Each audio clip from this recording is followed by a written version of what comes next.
Hoje, exploraremos o século X depois de Cristo, um período de transição em que os fragmentos dos impérios anteriores deram origem a novas forças e estruturas.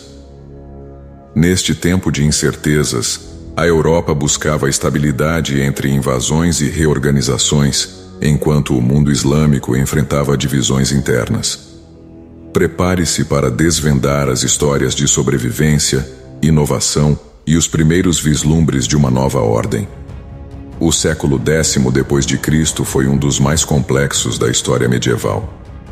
Com o declínio do Império Carolíngio, a Europa fragmentou-se em pequenos reinos e senhorios feudais, onde alianças políticas e religiosas eram essenciais para a sobrevivência. No mundo islâmico, o Califado Abássida enfrentava divisões que fragmentaram seu poder, enquanto o Mediterrâneo se tornava um palco de disputas entre muçulmanos e cristãos.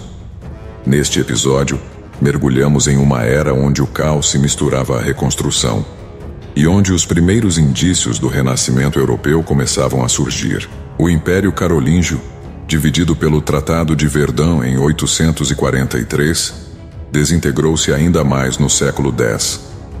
Os reis carolíngios tornaram-se figuras decorativas, enquanto o poder real passou para os senhores feudais. A Europa tornou-se um mosaico de pequenos reinos, ducados e condados. O sistema feudal consolidou-se como a principal estrutura social e econômica, baseado na troca de terras por lealdade militar. Castelos surgiram como centros de poder local, defendendo territórios das constantes ameaças externas, como as invasões vikings, magiares e sarracenos. A fragmentação política trouxe desafios, mas também oportunidades de inovação local e alianças estratégicas que moldariam os futuros estados europeus. No Oriente Médio e Norte da África, o Califado Abássida enfrentava uma profunda crise de fragmentação.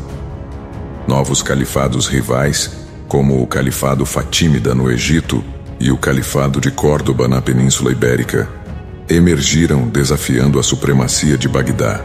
Os Fatímidas, seguidores do islamismo xiita, estabeleceram um império próspero e inovador no norte da África, enquanto Córdoba, no comando do Califado Omíada, tornou-se um dos maiores centros culturais e científicos do mundo islâmico. Apesar das divisões políticas, o mundo islâmico continuou a liderar avanços em áreas como astronomia, medicina e arquitetura, deixando um impacto cultural duradouro. Os vikings, que no início do século ainda aterrorizavam a Europa, começaram a se estabelecer em terras conquistadas. Na França, o Tratado de Saint-Clair-sur-Epte concedeu aos vikings o controle da Normandia em troca de lealdade ao rei francês. Na Inglaterra, os dinamarqueses consolidaram o Danelaw, enquanto outros exploradores nórdicos avançaram para o leste, fundando os primeiros estados russos, como Novgorod e Kiev. Os vikings não eram apenas guerreiros. Sua cultura se adaptou às regiões conquistadas, influenciando profundamente a política, a economia e a religião locais. Muitos líderes vikings, como Rollo da Normandia, converteram-se ao cristianismo, ajudando a integrar suas terras ao mundo europeu.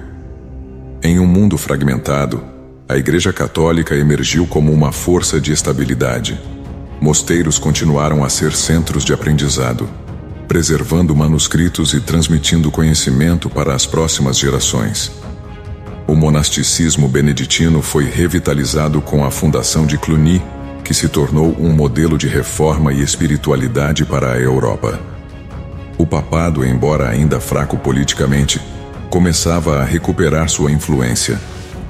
A aliança entre a Igreja e os governantes locais consolidou o cristianismo como o elemento unificador da Europa, preparando o terreno para o futuro ressurgimento do poder papal. No final do século, a fragmentação europeia deu lugar a uma tentativa de reorganização política. Em 962, Otão I foi coroado como imperador do Sacro Império Romano Germânico, reivindicando a herança de Carlos Magno e estabelecendo uma nova ordem no centro da Europa. Otão reforçou a autoridade imperial e fortaleceu a Igreja como parceira do Estado, iniciando um período de relativa estabilidade que marcaria o início de uma nova fase para o continente. O século X d.C. foi um tempo de adaptação e sobrevivência, onde reinos, religiões e culturas lutavam para encontrar equilíbrio em um mundo fragmentado. Apesar dos desafios, as sementes plantadas neste século prepararam o terreno para as grandes transformações dos séculos seguintes. Inscrevam-se, compartilhem e continuem conosco nesta jornada, enquanto exploramos como a história da humanidade é uma eterna luta por poder, sobrevivência e renovação. Porque a história da humanidade é tecida com os fios do caos e da esperança.